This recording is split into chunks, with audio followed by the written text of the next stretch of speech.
आज हम देखेंगे व्याकरण में संधि। तो संधि 3 प्रकार की होती है, स्वर संधि, व्यंजन संधि और विसर्ग संधि। इससे पहले जानते हैं कि संधि क्या होती है। तो दो वर्णों के मेल को या दो वर्णों के मेल से उत्पन्न विकार को व्याकरण में संधि कहते हैं। दो वर्णों के मेल से उत्पन्न विकार को संधि कहा जाता है। जैसे विद्या धन आलय, जैसे विद्या धन आलय, विद्या धन आलय। अब इसको अगर मिला दें तो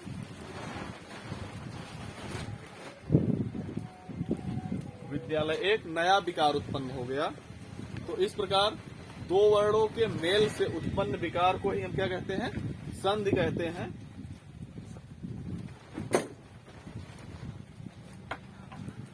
तो आज हम देखेंगे संधि, जो कि 3 प्रकार की है, स्वर संधि, व्यंजन संधि और विसर्ग संधि। इसमें हम सबसे पहले देखेंगे स्वर संधि को। तो स्वर संधि, जैसा कि नाम से ही स्पष्ट है, स्वर यानी ऐसी संधि जिसमें स्वर का वर्णन किया जाएगा या स्वरों का वर्णन किया जाएगा। तो हम कह सकते हैं कि दो स्वरों के पास पास आने से संधि होती है, यानी दो स्वर के अक्षर जब पास पास आते हैं तब स्वर संधि होती है। जैसे आ और आ जो है वो एक स्वर है। तो स्वर संधि 5 प्रकार के होते हैं, दीर्घ स्वर संधि, गुण स्वर संधि, वृद्धि स्वर संधि, यण स्वर संधि और अयाद स्वर संधि। तो स्वर संधि में सबसे पहले देखते हैं दीर्घ स्वर संधि को। दीर्घ स्वर संधि, तो दीर्घ स्वर संधि क्या है? यदि प्रथम शब्द के अंत में, प्रथम शब्द मतलब जो संधि विच्छेद होते हैं उसमें 2 शब्द होते हैं। तो यदि प्रथम शब्द के अंत में ह्रस्व या दीर्घ आ ई उ री हो और दूसरे के शुरू में उसी समान वर्ण हो, यानी दोनों तरफ, लेकिन पहले शब्द में अंत में और दूसरे शब्द के शुरू में जब एक ही जैसे स्वर, और वो भी कौन से स्वर, आ ई उ री, ये शब्द पहले शब्द के आखिरी में और दूसरे शब्द के शुरू में हो, और आ के सामने आ, ऐसा नहीं कि आ के सामने ई हो जाए या उ हो जाए, री हो जाए, नहीं, वही जैसे प्रथम शब्द के अंत में ह्रस्व या दीर्घ आ ई उ री और दूसरे के शुरू में उसी के समान, यानी जैसा इसमें हो ठीक वैसा ही उसमें भी होना चाहिए। जैसे आ प्लस आ बराबर आ प्लस आ बराबर आ, ई प्लस ई बराबर ई, उ प्लस उ बराबर उ, री प्लस री बराबर री, यानी सेम टू सेम वही चीजें दूसरे शब्द के शुरू में होनी चाहिए जो पहले के आखिरी में होगा। तो जैसे हिम धन आलय, हिम धन आलय मतलब हिम, म में आ स्वर निकल रहा है और आलय यानी म का, ये हिम का आखिरी अक्षर म आ शब्द की उत्पत्ति कर रहा है, आ अक्षर की, और इसका शुरू का आ है ही, तो आ और आ मिलाकर आ हो जाएगा। तो हिमालय, हिम धन आलय बराबर हिमालय। दूसरा देखते हैं कावी, इसमें ई शब्द की उत्पत्ति हो रही है, ई अक्षर का उच्चारण हो रहा है और इसके शुरू में भी ई अक्षर है, तो ई और ई मिलाकर दीर्घ बड़ी ई हो जाएगी। तो क्या हो जाएगा, कवि धन इंद्र बराबर कवींद्र। नदी, इसमें बड़ी ई प्लस ई है, ई और ई को मिलाकर बड़ी ई, नदी धन ईस बराबर नदीश, यानी दीर्घ स्वर संधि में आ ई उ री पहले शब्द के आखिरी अक्षर में और दूसरे शब्द के पहले अक्षर में हो तो ये अक्षर दोनों आपस में मिलकर दीर्घ हो जाते हैं। छोटा आ या बड़ा आ हो तो बड़ा आ हो जाएगा। ई अगर है तो ई और ई मिलकर बड़ी ई हो जाएगी। ऊ है तो बड़ा ऊ हो जाएगा। री है तो री हो जाएगा। अब दूसरा देखते हैं गुण स्वर संधि। स्वर संधि में दीर्घ के बाद दूसरा है गुण स्वर संधि। इसमें है यदि प्रथम शब्द के अंत में आ हो, इसके जैसा दीर्घ के जैसा नहीं है कि आ ई ऊ री ये हो, केवल और केवल आ हो। और दूसरे में ई ऊ री में से कोई भी हो। यानी गुण स्वर संधि में ऐसा नहीं है कि आ के सामने आ होना चाहिए या ई के सामने ई होना चाहिए, ऐसा नहीं है। केवल गुण स्वर संधि में केवल और केवल जो पहले शब्द का आखिरी अक्षर होगा उसका उच्चारण आ निकलेगा। और दूसरे में ई ऊ री में से कोई भी हो सकता है। आ के सामने दूसरे में कोई भी हो सकता है। तो ऐसे में क्या होगा, आ से जब ई मिलेगा तो आ और ई मिलाकर ए हो जाएंगे और आ और ऊ मिलाकर ओ हो जाएगा और आ और री मिलाकर आर हो जाएगा। तो इसका उदाहरण देख लेते हैं। सुर धन ईस। सुर रा में आ का उच्चारण निकल रहा है, यानी इस तरफ आ हो गया और दूसरे तरफ ई पहले से ही है तो आ और ई मिलाकर ए हो जाएगा। तो ए हो जाएगा तो सुर धन ईस बराबर सुरेश हो जाएगा। दूसरे में देखिए जल। ल में आ की स्वर निकल रही है और दूसरे तरफ ऊ है तो आ और ऊ मिलाकर ओ हो जाएगा तो जलोदय हो जाएगा। देव धन ऋषि, यानी री का हो जाएगा अर तो देव धन ऋषि देवर्षि। तो इस प्रकार गुण स्वर संधि में पहले शब्द के अंत में आ स्वर की उत्पत्ति होगी या आ स्वर निकलेगा और दूसरे शब्द के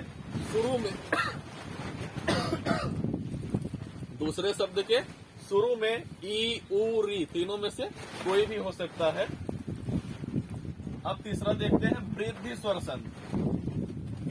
वृद्धि स्वर संधि यानी इस अक्षर में गुण स्वर संधि में ऐसा होगा कि सभी छोटे जैसे ए, ऊ और ओ, लेकिन वृद्धि में क्या होगा, वृद्धि में उसमें वृद्धि हो जाएगी। जैसा कि वृद्धि स्वर जब आया आ के बाद, यानी आ या छोटा आया बड़ा आ के बाद ए आए ओ आओ, ऐसे अगर अक्षर आते हैं दूसरे तरफ वाले शब्द में तो ए या आय का आय हो जाएगा और ओ या औ का औ हो जाएगा, यानी इसमें वृद्धि हो जाएगी। गुण स्वर संधि के स्थान पर इसमें वृद्धि स्वर संधि, जैसा कि नाम से ही वृद्धि स्वर संधि है, तो इसमें वृद्धि होगी। क्या मात्राओं की वृद्धि होगी। उसमें जो ए की मात्रा थी, ओ की मात्रा थी, इसमें आय और औ की मात्रा होगी। जैसे तथा, यानी इसमें पहले ही कहा है कि आया आ होगा तो पहले शब्द में हम देखते हैं कि था में आ की उत्पत्ति हो रही है और एव इसमें ए है तो आ और ए मिलाकर जहां ए या आय है वहां क्या हो जाएगा, आय, वहां पे हो जाएगा आय। तो तथा धन एव का हो जाएगा तथैव। और दूसरा देखते हैं जल धन ओस। आ और ओ है, आ और ओ मिलाकर हो जाएगा आओ, तो जल धन औस का जलौस हो जाएगा।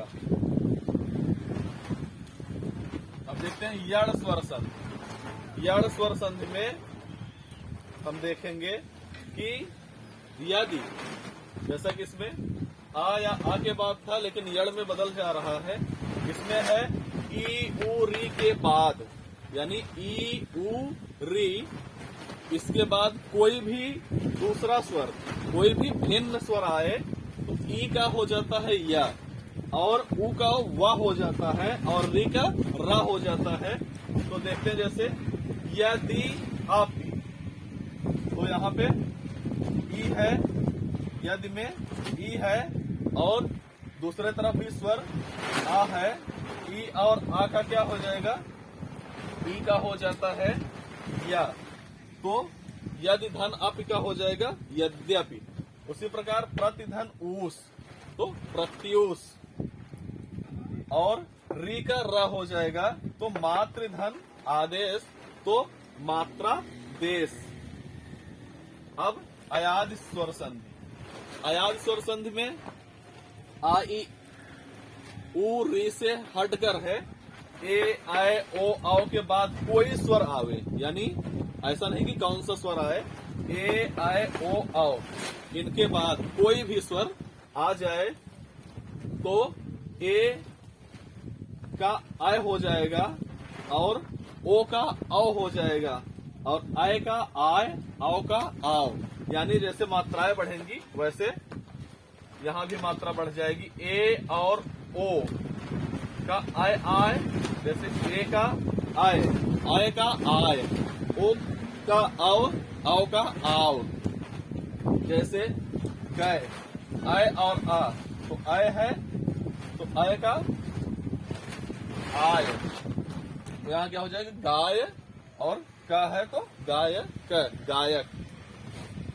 तो इस प्रकार यह संधि के स्वर संधि का ये भाग था, जिसमें 5 संधि है, और जैसा कि नाम से ही है स्वर संधि, तो इसमें जो भी हमें संधियां बनानी है उसमें केवल और केवल स्वर अक्षर ही आएंगे, इसमें व्यंजन अक्षर नहीं होंगे। अब हम इसमें बात करते हैं कक्षा 10 के सिलेबस के हिसाब से संधि में। तो कक्षा 10 के सिलेबस के हिसाब से अगर हम संधि को देखें तो जैसा कि आपके किताब में दिया गया है कि संधि में यड़ एवं वृद्धि संधि की परिभाषा, उदाहरण और पहचान, यही आपसे पूछे जाएंगे।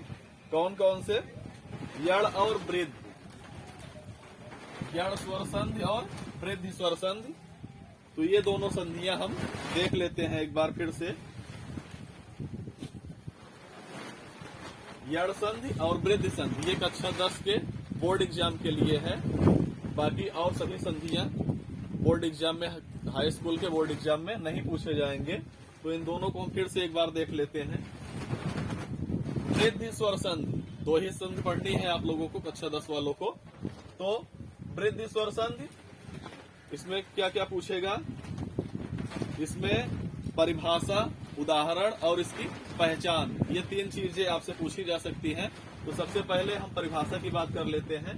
तो वृद्धि स्वर संधि और यड़ स्वर संधि, देखिए आपके सिलेबस में 2 ही है, वृद्धि और यड़, 2 ही स्वर संधि आपको पढ़नी है। लेकिन आप सब पढ़िए, लेकिन इन दोनों पर ज्यादा ध्यान दीजिए क्योंकि आपके बोर्ड एग्जाम पास है। तो इन दोनों को आप याद रखिए, यही 2 आपसे एग्जाम में पूछे जाएंगे। तो वृद्धि स्वर संधि, इसकी पहले परिभाषा देख लेते हैं। जब आ या आ के बाद, जब आ या आ के बाद ए आए ओ आओ ऐसे कोई भी स्वर आते हैं तो ए या आय का आय हो जाएगा, यानी ए या आय, जो ये 2 अक्षर हैं इनके स्थान पे हम आय लिखेंगे और ओ या आओ के स्थान पर आओ लिखेंगे। तो बहुत सरल है, वृद्धि और यड़ 2 ही पढ़ना है। तो इतना याद रखिए, ए आय ऐसा है तो हम अ लिखेंगे, ओ आओ है तो आओ लिखेंगे। और उदाहरण देख लेते हैं इसका, संधि का, वृद्धि संधि का। सदा धन एव, जैसे सदा धन एव। अब जैसा कि मैंने पहले बताया कि ए आय अगर है तो आय हो जाएगा, ओ आओ है तो आओ हो जाएगा। तो इसमें क्या है, ए है। और क्या कहा है इसमें कि जब आ या आ के बाद ए आय ओ आओ, तो पहले में दा आ आया है और दूसरे में ए, तो ए का क्या हो जाएगा, ए आय, दोनों का आय लिखेंगे हम, तो हो जाएगा इसका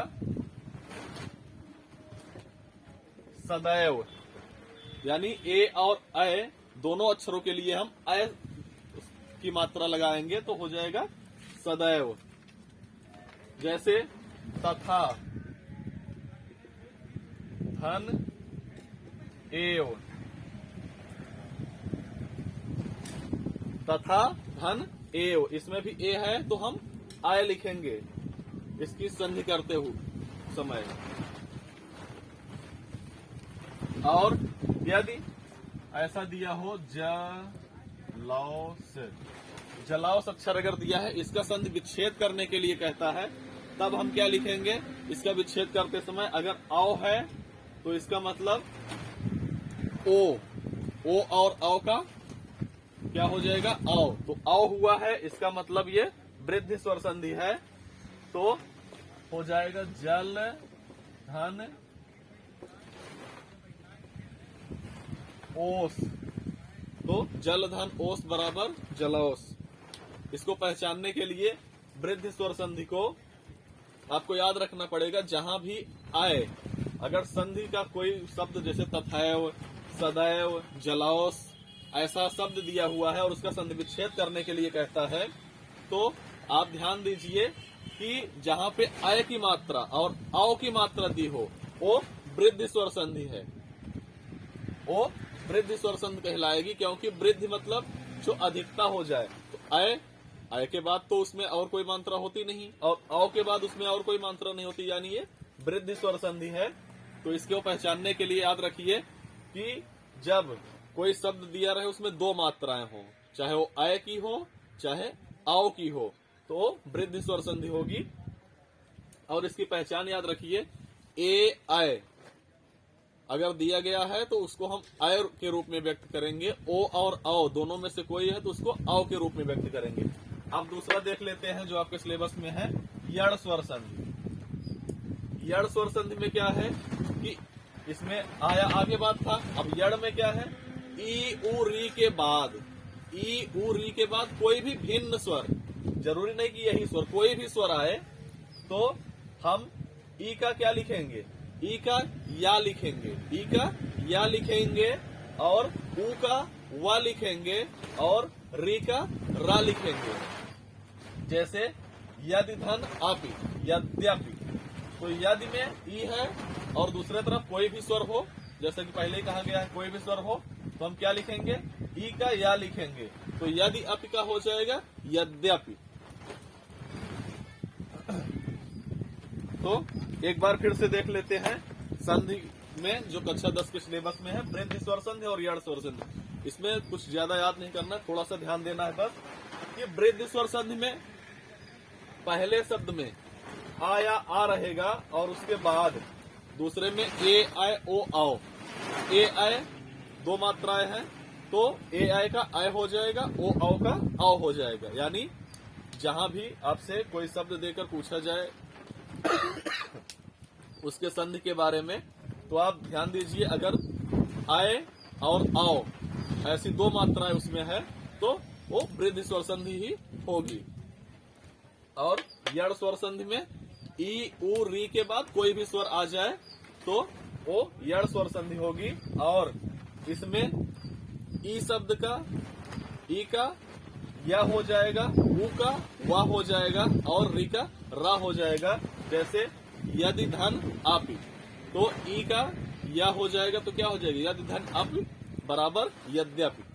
तो इस स्वर संधि में आप कक्षा 10 के लोग दो स्वर संधि पर ज्यादा ध्यान देंगे, क्योंकि उन्हें कक्षा 10 के सिलेबस में वृद्धि और यड़ स्वर संधि ही पढ़ना है। आशा है कि आप लोगों को अच्छे से समझ में आया होगा।